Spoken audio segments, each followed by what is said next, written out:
नमस्कार दोस्तों, देश और दुनिया की तमाम बड़ी खबरों को लेकर मैं फिर हाजिर हूं। तो आइए जान लेते हैं आज के मुख्य समाचार क्या हैं और क्या है देश और दुनिया का ताज़ा अपडेट। साथ ही आप जान पाएंगे देश और राज्य की सरकारों ने आज क्या किया ऐलान और क्या दिया बड़ा बयान। साथ ही दोस्तों, टीम की मेहनत के लिए प्लीज़ एक लाइक।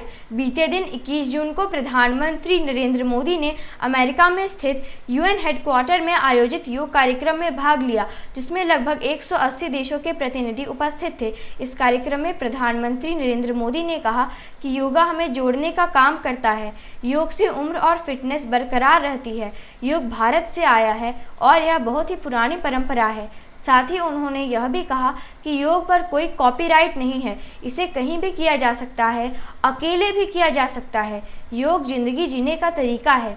उन्होंने आगे कहा कि योग का अर्थ होता है जोड़ना। इस तरह यहाँ पर आपका आना भी योग है। योगा डे पर कुछ खास तस्वीरें।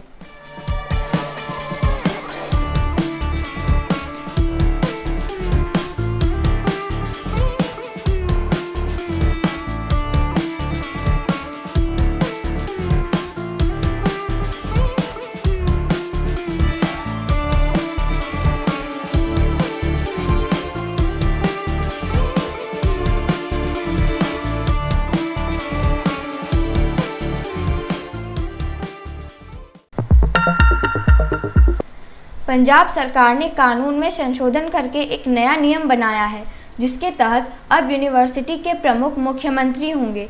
यहाँ आपको बता दें, अब तक यूनिवर्सिटी के प्रमुख राज्यपाल होते थे, लेकिन अब पंजाब में ऐसा नहीं होगा, क्योंकि केंद्रीय कानूनों को दरकिनार कर पंजाब के विधानसभा में पुराने नियम में संशोधन कर उसे बदल दिया गया। बंगाल में पंचायत चुनाव होने जा रहा है। इसे लेकर सुप्रीम कोर्ट का एक बड़ा आदेश आया है, जिसमें कहा गया है कि बंगाल में सीआरपीएफ की मौजूदगी में पंचायत चुनाव होंगे। कुछ दिन पूर्व हाईकोर्ट ने भी ऐसा ही आदेश दिया था, जिसे पश्चिम बंगाल की सरकार ने सुप्रीम कोर्ट में चुनौती दी थी।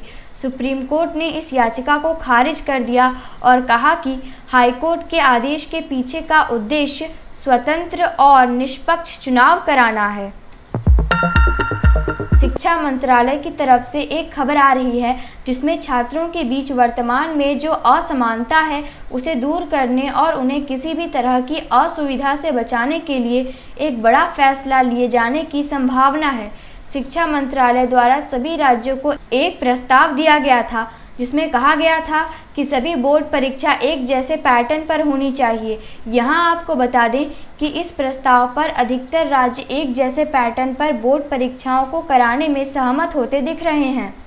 बोर्ड परीक्षाओं में एक रूपता हो, इसका समर्थन जिन राज्यों ने किया है उनमें से उत्तर प्रदेश, मध्य प्रदेश, छत्तीसगढ़, राजस्थान, पंजाब, हरियाणा के अलावा भी कुछ राज्य शामिल हैं।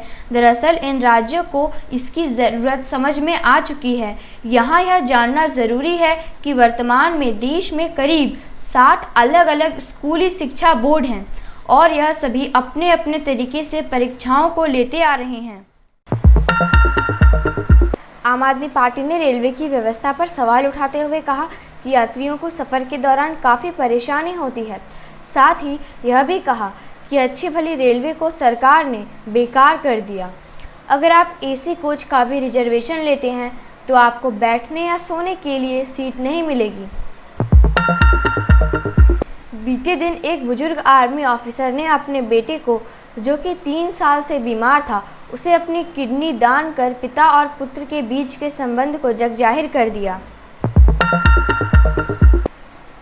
चक्रवाती तूफान बिपरजॉय ने पहले गुजरात में तबाही मचाई और अब राजस्थान के ऊपर कहर बरपा रहा है। रेगिस्तानी इलाकों में बाढ़ जैसे हालात बन गए हैं। कई घरों में तो 5 फीट तक पानी भर चुका है। आपको बता दें कि बिपरजॉय के चलते हरियाणा के 15 शहरों में भी भारी बारिश का अलर्ट है। इस चक्रवात की वजह से जहां एक ओर हमें तबाही देखने को मिल रही है, वहीं दूसरी ओर इसे धान की खेती के लिए वरदान माना जा रहा है। इस चक्रवात के कारण बंगाल की खाड़ी में जो मानसून अटका हुआ था उसे गति मिलेगी और इसकी वजह से वैसे राज्य जहां पर धान की खेती होती है, जैसे उत्तर प्रदेश, बिहार, झारखंड, मध्य प्रदेश, छत्तीसगढ़, ऐसे राज्यों में अगले 1 महीने में अच्छी वर्षा के लिए अच्छा माहौल भी यह चक्रवात तैयार करेगा। गृह मंत्री अमित शाह ने एक रैली के दौरान केंद्र सरकार की 9 साल की उपलब्धियों के बारे में तो बताया ही, साथ ही पंजाब के सीएम भगवंत मान के बारे में भी काफ़ी कुछ बोल गए। उन्होंने कहा, पंजाब के सीएम भगवंत मान का एक ही काम है, अरविंद केजरीवाल को देश भर में घुमाना। समझ नहीं आता, भगवंत मान पंजाब के सीएम हैं या अरविंद केजरीवाल के पायलट। जब भी अरविंद केजरीवाल को कोलकाता या चेन्नई जाना होता है, भगवंत मान पंजाब सरकार का जहाज़ लेकर दिल्ली पहुंच जाते हैं। साथ ही अमित शाह ने कहा कि पंजाब में कानून व्यवस्था बदहाल है, किसानों की तकलीफ दिन ब दिन बढ़ती जा रही है, नशे का कारोबार भी बढ़ता जा रहा है। अमरनाथ जाने वाले तीर्थयात्रियों के लिए होटल के मालिकों ने एक बहुत बड़ा फैसला लिया है। एडवांस बुकिंग पर 30% तक की छूट देने की घोषणा की है। पश्चिम बंगाल के पंचायत चुनाव से एक अनोखी खबर आ रही है कि पहली बार एक महिला प्रत्याशी निर्विरोध जीत गई। अब तक जो पार्टी सत्ता में रहती थी, उसी पार्टी की उम्मीदवार निर्विरोध जीत पाती थी, लेकिन पहली बार बीजेपी की महिला प्रत्याशी ने बिना किसी विरोध के चुनाव को जीता। प्रधानमंत्री नरेंद्र मोदी ने अपने मन की बात कार्यक्रम में कहा कि अगर आप अभी भी योग से नहीं जुड़े हैं तो इस संकल्प के लिए 21 जून का दिन बहुत ही अच्छा अवसर है। साथ ही उन्होंने कहा कि इस बार मुझे न्यूयॉर्क में संयुक्त राष्ट्र मुख्यालय में योग दिवस कार्यक्रम में भाग लेने का अवसर मिलेगा। आपको बता दें कि भारत के प्रयास से ही 21 जून को अंतर्राष्ट्रीय योग दिवस मनाने की शुरुआत हुई है। अमेरिका से एक अच्छी खबर आ रही है कि अब भारतीय छात्रों को अमेरिका के वीज़ा के लिए ज़्यादा लंबा इंतज़ार नहीं करना पड़ेगा। पिछले साल तक जिस वीज़ा के लिए 18 सप्ताह तक का समय लगता था, अब वह काम 8 सप्ताह के अंदर ही हो जाएगा। कांग्रेस ने आरोप लगाया है कि मणिपुर में जारी हिंसा को रोकने में राज्य सरकार पूरी तरह नाकाम है। साथ ही पार्टी ने कहा कि यदि पीएम पहल करें तो 1.5 महीने से जारी हिंसा रुक सकती है। कांग्रेस की तरफ से जयराम रमेश ने उम्मीद जताई कि प्रधानमंत्री विदेश जाने से पहले उनकी बात सुनने के लिए समय निकालेंगे।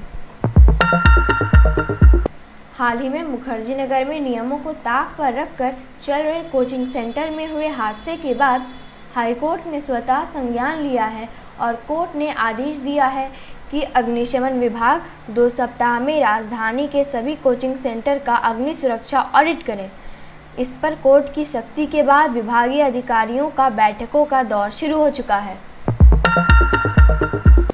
राष्ट्रीय सुरक्षा सलाहकार अजीत डोभाल ने नेताजी सुभाष चंद्र बोस पर आयोजित एक कार्यक्रम में कहा कि आज़ादी के समय अगर नेताजी सुभाष चंद्र बोस होते तो देश का बंटवारा नहीं होता, और ऐसा इसलिए होता है क्योंकि नेताजी बंटवारे के कारणों को सकारात्मक ढंग से सुलझा लेते। उन्होंने आगे कहा कि नेताजी के साथ इतिहास में न्याय नहीं हुआ। नेताजी में धारा के विपरीत चलने की अद्भुत क्षमता थी और गुलामी के दौर में यह कार्य और भी मुश्किल था। इस पर कांग्रेस नेता जयराम रमेश का बयान आया कि देश की आज़ादी के समय और पाकिस्तान बनने की प्रक्रिया में नेताजी कैसे होते, क्योंकि वह तो 1940 में ही फॉरवर्ड ब्लॉक बनाकर कांग्रेस से अलग हो गए थे। G20 की बैठक में कृषि मंत्री नरेंद्र सिंह तोमर ने कहा कि युवाओं और महिलाओं की भागीदारी बढ़ाकर कृषि क्षेत्र को सशक्त बनाया जा सकता है। इसके साथ ही बड़ा परिवर्तन भी लाया जा सकता है और बेहतर भविष्य का निर्माण भी किया जा सकता है। इस अवसर पर मंत्री ने श्री अन्न यानी मोटे अनाज की अहमियत को भी बताया। साथ ही दूसरे पारंपरिक अनाजों की खेती और खपत को दुनिया में बढ़ाना है, यह भी कहा, क्योंकि इससे पोषण मूल्य के साथ साथ खाद्य सुरक्षा में भी सहयोग मिलेगा। जदयू के पूर्व प्रदेश अध्यक्ष वरिष्ठ नारायण सिंह ने प्रेस से बातचीत करने के दौरान कहा कि आज की राजनीतिक स्थिति का आकलन कर भविष्य की तैयारी करने में जो पार्टी गलती करेगी उसका भविष्य तबाह हो जाएगा। 2024 में अगर भाजपा फिर केंद्र की सत्ता में आई तो लोकतंत्र समाप्त हो जाएगा। भाजपा के लोग संविधान को ही नहीं बदलेंगे बल्कि चुनाव प्रणाली को ही समाप्त कर देंगे। बिहार के मुख्यमंत्री नीतीश कुमार देश पर मंडरा रहे खतरे को समझ रहे हैं, इसलिए वे विपक्षी दलों को एक मंच पर लाने की कोशिश कर रहे हैं। विदेश मंत्री एस जयशंकर ने कहा कि दूसरी पार्टियां या नेता के द्वारा चुनाव जीतने के लिए जनता से जो भी वादे किए जाते हैं वह भूल जाते हैं, लेकिन केंद्र की नरेंद्र मोदी सरकार तय की गई समय सीमा के अंदर काम को पूरा करती है। उन्होंने आगे कहा कि प्रधानमंत्री दूसरे देश में जाकर देखते हैं कि वहाँ क्या अच्छा हो रहा है और उसे भारत में कैसे किया जा सकता है।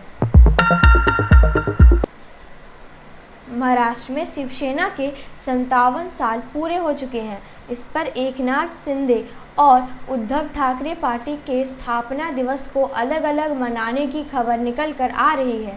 यहाँ आपको बता दें कि एकनाथ शिंदे स्वयं को बाला साहब का असली उत्तराधिकारी कहते हैं और चुनाव आयोग के द्वारा भी पार्टी का चुनाव चिन्ह एकनाथ शिंदे को ही दे दिया गया है।